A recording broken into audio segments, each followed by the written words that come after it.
আদর্শ গ্রাম। এখানে বসবাস করেন অনেকেই, তবে সবাই সমান নয়। কারো ভিতর আছে ভয়, সব সময় ভয়ে কাজ করে। আবার কেহ আছে আতঙ্কে থাকেন। আবার কেহ আছেন খুবই সাহসী, কোনো কিছুতেই ভয় পায় না। এই সাহসী হলো সেই ছোট টুনি পাখি।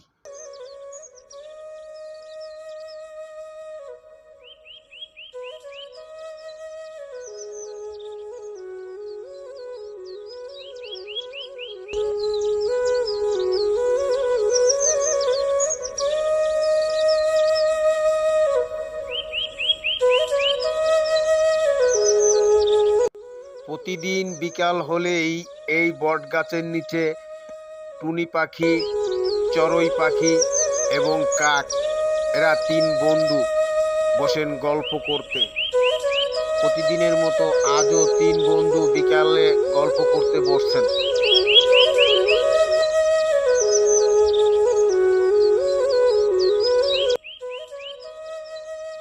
এবং তিন বন্ধু দেখছেন কিছু পাখি উড়ে যাচ্ছে এবং চিৎকার করছে, আগুন আগুন আগুন।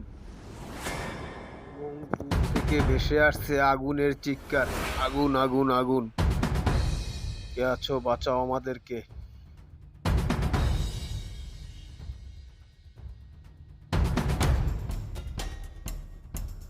ও মা, এ কি আগুন! এমন আগুন তো কখনো দেখিনি। গ্রামটা যেন পুড়িয়ে ছাই করে ফেলছে। আগুন তো এদিকেও চলে আসছে আস্তে আস্তে।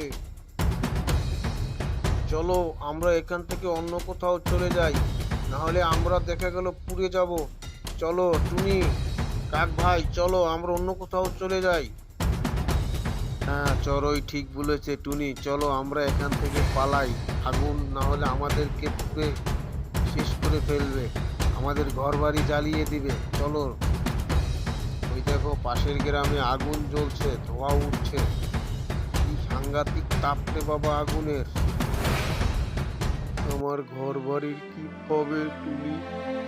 আমি কোথায় গিয়ে থাকবো টুনি?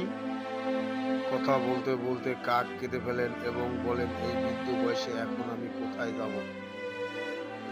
কাকের কান্না দেখে ছোট্ট টুনি পাখি বলেন, কি বলছো কাক ভাই? পাশের গ্রামে আগুন লেগেছে আর সেই তাপ তোমার গায়ে লাগছে? চড়ুই ভাই, তোমার গায়ে কি সেই তাপ লাগছে? ওই আমি তো কিছু টের পাচ্ছি না। ভয় পেও না বন্ধুরা, আমাদের ছোট ছোট হলেও আমরা যদি একসাথে চেষ্টা করি, আগুন নেভানো সম্ভব।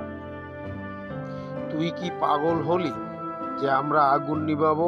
টুনি পাখির কথা শুনে কাকের কান্না থেমে যায় এবং টুনি পাখি বলতে থাকে, হ্যাঁ, আমি যাচ্ছি নদী থেকে পানি আনতে, তোমরাও চলে এসো। এই বলে টুনি পাখি উড়ে চলে যান নদী থেকে পানি আনতে। এই ছোট পাখিটা যদি পারে, আমরাও পারবো। এই বলে সবাই উড়ে চলে গেলেন নদীতে পানি আনার জন্য এবং পানি এনে আগুনের পরে দিতে লাগলেন। টুনি, চড়ুই, কাকের আগুন নিভাতে দেখে আশেপাশ থেকে আরো সবাই ছুটে আসেন আগুন নিভাতে। অবশেষে তারা সফল হয় আগুন নিভাতে। বন্ধুরা, কখনো কাউকে ছোট করে দেখতে হয় না। একজন ছোট মানুষও পারে একটি বড় কাজের সমাধান করতে। আসুন আমরা সবাই মিলেমিশে একসাথে কাজ করি এবং ছোটদেরকে ভালোবাসি।